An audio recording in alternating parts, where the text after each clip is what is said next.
People in operas dance and act as well as sing. David Farrar has been responsible for the dancing, acting, and the stage design of Virginia Opera's productions from the beginning. David, who has been called a genius and words less complimentary, has also staged operas in New York, Los Angeles, and London. We'll see pictures of several operas David has staged and talk about the joys and demands of bringing beauty and drama to the musical stage.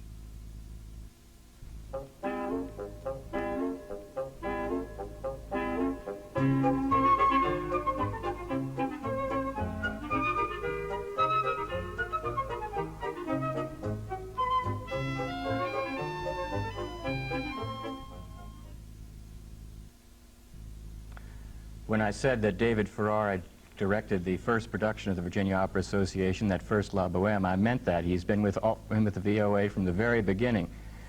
David, when you came here 7 seasons ago, did you realize this was going to be a career for you? You were going to be here in Norfolk? Well, I didn't know that my career would be here quite so much. I was a freelance director in New York City, and I was called in really to do the first production. And that turned out to be a big success, so then I was asked to the next, and then one thing led to another, and here we are. You were responsible, or greatly responsible, for bringing Peter Mark here, were you? Yeah, I was. You knew Peter before when you came here. That's right. Where was it you knew him? From the University of California. We were both professors in the music department. David, I want to talk during the course of the program. We're going to be seeing slides of productions you've done, slides from all the different kinds of productions, including the most recent one, Magic Flute, the productions that you did with Thea Musgrave. This here, we have a model of the Christmas Carol set. This was the new production that you did, the world premiere that you did here in Norfolk. We're going to be talking about that, the model, and we'll see some slides of productions that you've done. Good. Let's start off. I want to know how you work. Where do you begin when you think about doing an opera? What is it? Who is it you work with first? Well, I work with myself to start with. What do you do? And you the go to composer. the score? Yeah, I go to the score, look through the score, and I look first at the final scene. Because I think that the final scene really has to have huge, enormous effect. And then I go back to the beginning, go through it to see the scenes, the progression of scenes.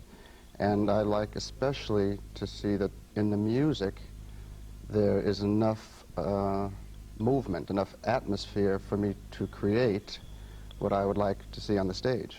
Is it the music you think of first? Absolutely, yeah. But when you work out, you work to the final scene. What is it? Well, I start from the final scene. Then I go back to the beginning and work through until the end. When you work through, are you looking for tableaus, particular scenes that you want to create within the larger acts? Yeah. Or? Tableaus, you mean pictures? Setting pictures on stage? Absolutely. What I do in the score is I take a particular piece of music, and what it does is it conjures up an image in my mind. And what I do is I place all of the people on stage in that particular period of music. Then I move to the next place, and then I move on.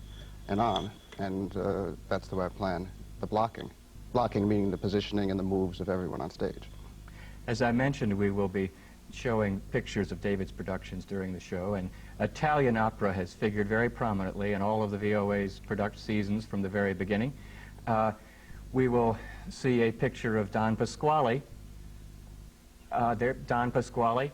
That was the, when did you do that, David? What season was that? Here's the crowd scene in Don Pasquale. 2 productions of it. I believe it was 75. This is the curtain call of the finale of Pasquale. Very wonderful comedy. Barber of Seville. With Jake Gardner, Jake Gardner and Rocky Blake. And here is Don Giovanni. That's the opening scene, very much in the first act.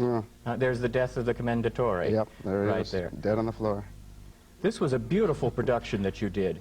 I always felt that you used a kind of Spanish design in this production. Yes. Spanish influences throughout. It was very, very Spanish, and that's what I had wanted. As you asked what I do, I work with the designers immediately afterwards.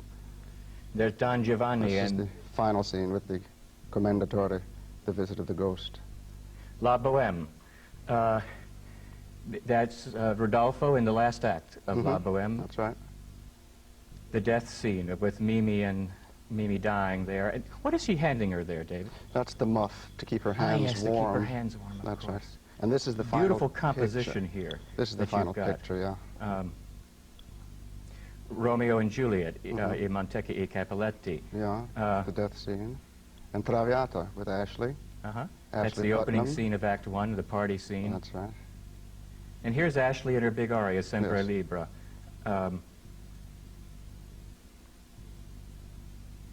With Jake Gardner and Ashley Putnam in the second act. The great duet. And that's Rico Serbo and Jake Gardner in the second act. Lots of flowers you used in this production, didn't you? Well, she was called the Lady of the Camellias, so I thought we should have some camellias. The dance sequence in the third act. Yeah. A very lovely scene you did with lots of atmospheric effects that you used there. The last act, the scene of the last act. Yeah. And here's the... And this is the death scene of the Traviata, the second Traviata we did. David, that slide sequence gave us a good opportunity to see those closing scenes and how you work toward the final scene of the opera there, particularly the Romeo and Juliet scene and then the Traviata and La Boheme. I could see how you could almost see in that slide sequence how you compose the opera to move toward that final scene. Yes. David, you went to the High School of Music and Art in New York City, the same high school that was celebrated in the movie Fame. Was the movie fair to the high school, and what was your experience there? Well, it was incredibly accurate, really. I mean, it was a little bit, they enhanced the situations a bit, but, you know, with the dancing on the tables in the lunchroom and all of that, but that's really what happened. It was a wonderfully exciting experience at a time in one's life, you know, in the teens, when the artistic energy is so alive. And there are so many wonderfully talented people there, and we were all not only doing the academic subjects, but also we did music and art, and it was a part of our lives that was just so all-consuming. It was a thrilling experience, really.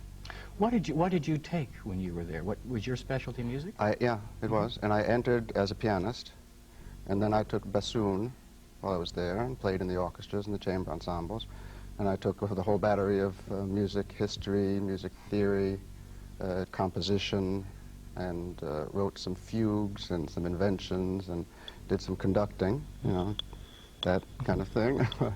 And really just got totally immersed in the world of music. I think it's so interesting that your background is music. You started piano when you were, what, 4 or 5 years old? 4, yeah. 4 years old. And have now come into doing directing. So many opera directors come at it from a different way. They come from the theater to opera, but you come from music to opera. Don't you think that has had a dramatic effect on Oh, absolutely. In a way, it's a particular stamp of my style, because it's my feeling that everything in opera has to come from the music. And as I say, the music gives me pictures. You know, I see what I would like to do when I imagine the music, when I read the score, or if I hear it played. I've always felt that that's the greatest quality of your productions, the musicality of the productions, the movement, the gestures seem to be part of the music. Not literally. I mean, they don't make a gesture to rhythm to 3, 4 times, stuff like that. But there's a general musicality to the movement. Yes, well, I think that's ultimate. I mean, that's the most important thing that one should do as a stage director. And I think, unfortunately, most directors don't have that particular insight, you know. And I was very fortunate to have grown up with my particular background. You also went to the Conservatory di Santa Cecilia in Rome. Tell me about that experience. Now, here you are going to the cradle of opera, the birth country of opera. Yeah. Well, it was very, very wonderful. And I've had terrific experiences in education, and I've chosen them very, very carefully, and I've been very fortunate also. But this was a time when Franco Zeffirelli, I don't know if you know the work of Franco Zeffirelli, I think he's perhaps the greatest. The audience knows his Romeo and Juliet. Romeo and Juliet, the film. Yeah, the film. And also the La Boheme his production that the Met just did, it was carried on PBS. Right. And at that time, he did a Traviata at La Scala, he did an Aida at La Scala, And also he was doing the last productions that Maria Callas ever did on stage, which were The Normas. Tosca in Paris and Norma in Paris. And I was 19 years old, so I just picked up and saw all of, at that age you have a certain, freedom, and I just hopped on a train and went to Paris and went to London also to see his Lucia de Lammermoor, and that was the most singularly strong influence on my directing that I can think of, because the productions were just brilliant. And Zeffirelli was a great genius director, and of course Maria Callas was the greatest of the singing actresses of this century. So to have that kind of input at that age was really wonderful. It was great. We've got you in Italy now. We've seen Italian operas that you've done. I want to talk now about French opera that you've directed for the VOA. David, is there a difference, a fundamental difference in directing French opera as opposed to Italian opera? Not really. I think the By the way, here's the differences- Tales of Hoffmann we have right here. Yeah. Well, I think the real difference is just that in French opera, the design has to be more delicate and sweeter, not quite as passionate, and it's slightly more elusive. But the basic approach is very similar. Certainly the music's different in French opera than Italian. Yeah. Faust, Mephistopheles in Faust. That was one of your most beautiful productions. Fire in the hands, yeah. Well, the gestures have to be slightly more muted. They can't be quite as open. And the stage picture has to also reflect the music itself, which is less direct. The French think of tableaus, I would think, even more than Italians, don't they?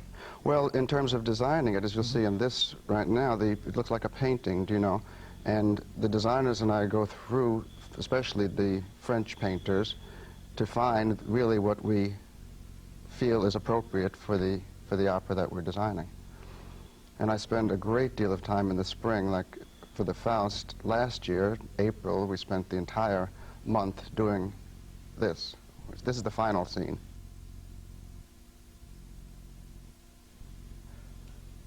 We keep talking about ends, but I want to go back to the beginnings again a minute. You start with the music. You read through the music.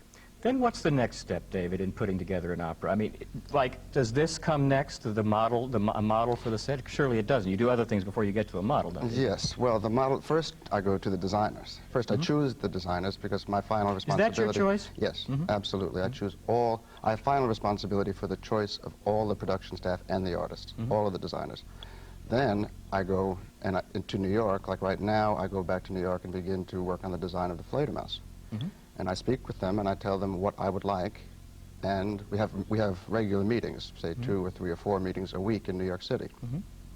And as I'm talking to them, they're generally drawing, and they say, well, do you like this? And I say, well, can we do a little bit more of this or a little less of that? And we talk about they're familiar colors. with the opera by this time themselves. Yeah. They are generally, they need to know what I want before they can really work Do you discuss this, or do efficiently. you write it to them? How do you do it? Do you discuss it with them, or do you write something to the people? Well, I speak with them, several times a week, and a face-to-face, a one-to-one communication, I think, is always the best. And I just tell them really what I would like to see in terms of levels or in terms of stair units or backdrops, how much painting, what colors we'd like, where we want the furniture. Do you and all talk that. in conceptual terms to them with them? Oh, of course. Yeah. We start in large conceptual terms, and then we go into the more particular ones. And as we talk, and as they give me different generations of drawings, the design develops. And what you see here in the model, can you get a close-up of the model? Sure. Of Christmas Carol?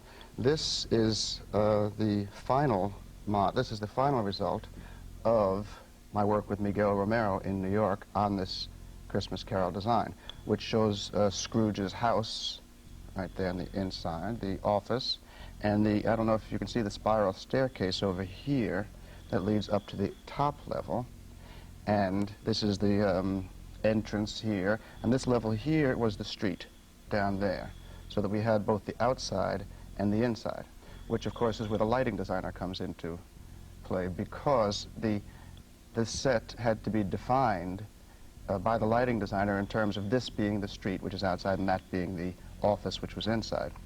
Also, you can see over here is the house.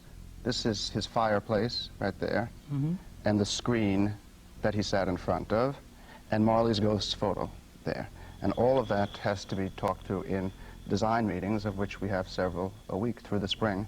And also when we come down to Norfolk, which is generally just like 3 weeks before the show, we spend every day together in the theater. You had a real problem, a particular problem with Christmas Carol in that you had to have a very fluid kind of set, didn't you? You had outdoor scenes, indoor scenes, different indoor scenes, magical scenes of not genies, but the character that the dance character that you created in the opera, plus the Marley's ghosts. And all the those. Spirit of Christmas. You mean Yeah. That was that must have been quite a think session that you all had to get to work all that. Yeah, well, especially because the costume design of Christmas Carol was done completely by phone because the costume designer was in Glasgow. So he was sending me packages, and I was sending my comments back on the drawings, and then he'd send, I mean, it would be, the telephone and the post office were very, very happy with that particular production. They got a lot of action from it. And we got a wonderful result. Also, as you know, this production was done by the Royal Opera in London this season, and it was also televised by GRENADA TV. It will be on television, I think, next Christmas. International showing for it.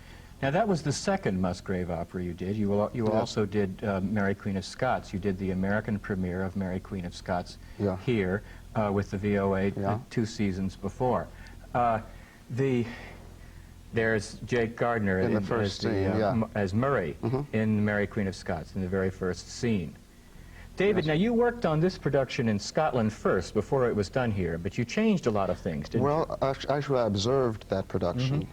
The ones that I worked on, really, but the ones that I directed were the American premiere here, the San Francisco premiere, and the New York premiere, which was at New York City Opera. This is Ashley Putnam, which in the first act in the ballroom scene. This is also the ballroom scene, many dances at the end, which... You're in charge of the dances too, are you? Yes, absolutely. What I do is I control really how the movement goes and exactly how much dance there has to be in terms of the staging, and work very closely with the choreographers as I do with the designers. This, again, was a production that presented problems. You had to have a lot of different levels, and this was a large production for the Center Theater stage, I would imagine, wasn't it? Well, it had to make the Center Theater stage look large, actually. It wasn't really that big a set itself. It's just that we had to create the illusion of space. And so the rake, which is the slanted stage, extended 3 feet over the orchestra pit. And there's a dramatic conclusion. I wanted to make sure the people... That's the ending, as Mary's cut off from her child and she goes to England. Yeah, the chorus singing there. Great moment. This is the Christmas Carol set. Now we can see it up close. That's the beginning, The beginning. There's Scrooge on the right. And Bob Cratchit. Bob Cratchit. Another photo as Fred comes in. Thea did this very, very carefully from the Dickens in terms of the text. One of her great scores. There's Marley's ghost and Scrooge, telling him he has one last chance. Fred Birchnell played the role in London, did he? For the Royal Opera, yes. He was the only American singer there. And this is the Fezziwig scene. In the red wig is Jerry Norman, who did our Bohème.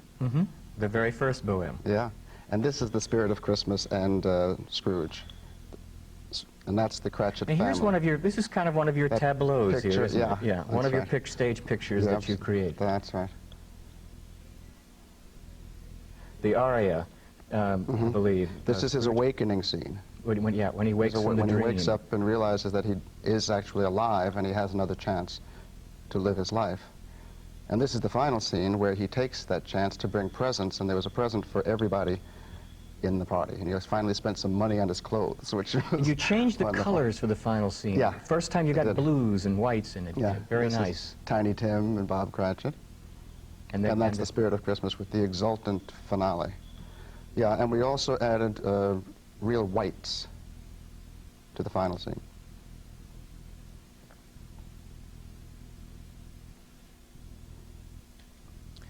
You mentioned that the illusion that you wanted to create on the center theater stage for Mary Queen of Scots, an illusion of size. Yes. Now that's a very small stage, isn't it, David? Yeah. As opera houses go? Tiny, yeah. Is it a real problem to you?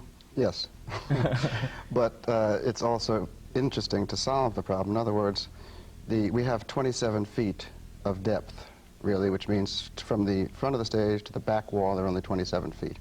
But in the theater, one wants to have a great fantasy, I think, and one has to, the director and the designers have to create the fantasy. So as you notice in the Magic Flute and in almost any of the shows that are designed and especially built here for this theater, which is what we're now doing in the Virginia Opera, we create a certain perspective in the painting of the backdrop so that the audience has the illusion that they're seeing enormous distance and size where the size does not really exist. Well, there are other things you do too. I know you mentioned the rake, and you use scrim a lot, don't you? Yes. Lighting behind the scrim. Yes, well, scrim helps that also because that gives you the feeling that there is more distance than there really is.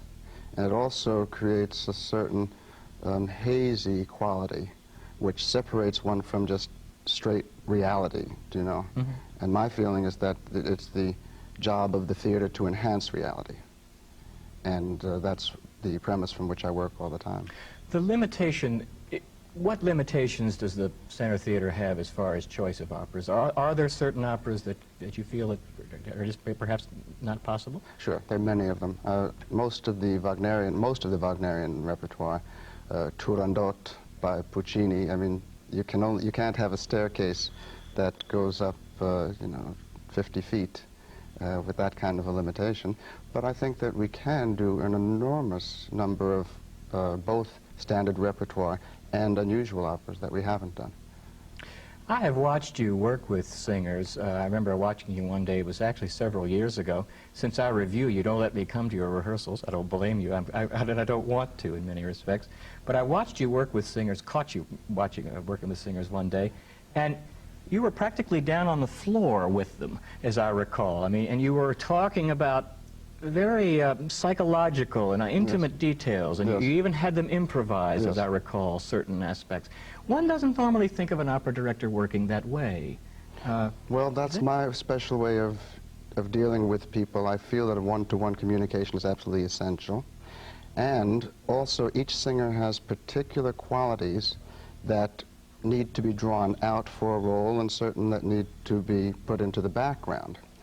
And it's very, very different if I'm talking to them one-to-one than if there are several people hearing the conversation, do you see? And the reason that the rehearsals are closed is that the intimacy that has to be established in the beginning of a rehearsal period cannot be tampered with. It's very, very delicate quality, and I feel that I have to give them very closely what I need so that they can then respond to me without having anyone else aware of it. Then after they've developed this interpretation and the moves are clear and they're feeling stronger, then bringing the audience in or other people to the rehearsal is wonderful because then they can kind of test it out on a real audience. Do you try to have the singers draw things from their own personal experience and get in motivation, absolutely, just as Stanislavski yes. and the great director? Absolutely. Mm-hmm. Stanislavski is the basis of my technique, but also I've developed a technique that is not just Stanislavski, but it's also my own particular personality. And that means that the person, you draw not only on the experiences of the person, but also on the imagination. Because most artists live a great deal in their imaginations, and they can use that on the stage, whereas they couldn't in their everyday lives. Many people who cry a great deal in their everyday lives cannot cry on stage. And many who don't can cry very easily on stage or give a great deal of emotion. Generally, the most passionate people on stage are the very quiet, private ones off stage. Do you know? It's fascinating, really. Speaking of imagination, I suppose you had one of the most difficult jobs to do as far as imagination is concerned with the Magic Flute, the Mozart production that you all have that the OA has just finished. Yes. Last week. Now here is a wildly imaginative opera. Yes. Well, it has so many elements to it, that's what it is. Now, the three ladies, of course, the ladies of the Queen of the Night, a wonderful, wonderful part of the show. And Papageno, who's the humorous, you know, the man You got all men. the reality level of Papageno, the natural man, versus these sprites and genies, and so you really got fantasy, two great extremes in this opera, don't you? Yes. And then, of course, what the magic flute does is it gives you everything in life, you know, good and evil.